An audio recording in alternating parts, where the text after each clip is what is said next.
राधे राधे आप सभी को। आज मैं कान्हा जी का भजन गाने जा रही हूँ। ये मैंने खुद ही बनाया है। अगर अच्छा लगे तो लाइक शेयर कमेंट और चैनल को सब्सक्राइब कीजिएगा। अगर कोई त्रुटि मिलेगी तो वो भी ज़रूर बताइएगा। अरे हमरे कान्हा जी के हो, हमरे कान्हा जी के झांकी लहरदार बा, हमरे कन्हैया के झांकी लहरदार बा, जिया लागल हमार बाना।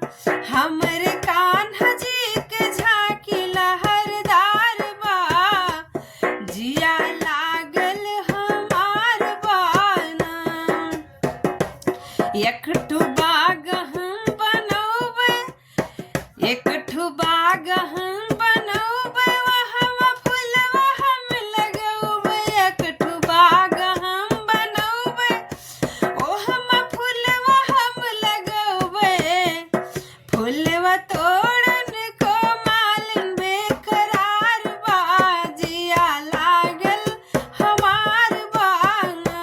हमरे कान्हा जी की झांकी लहरदार बा, जिया लागल हमार बाना। फुलवा चुन के हम लयबे, फुलवा चुन के हम लयबे, हरवा गूँछ के पहिनैबे। फुलवा चुन के हम लयबे, हरवा गूँछ के पहिनैबे।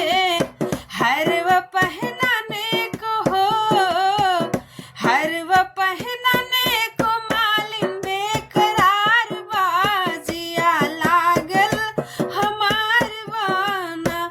हमरे कान्हा जी की झांकी लहरदार बा, हमरे कान्हा जी की झांकी लहरदार बा, कृपाया सरदार बाना।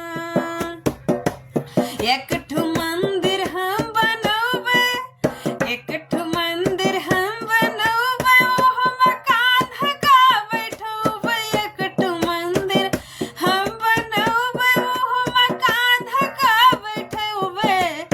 पूजा करे का, पूजा करने को पुजारिन तैयार बा, जिया लागल हमार बाना।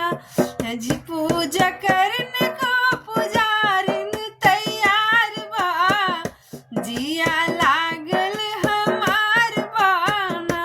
हमरे कान्हा जी के झांकी लहरदार बा, कृपाया सरदार बाना।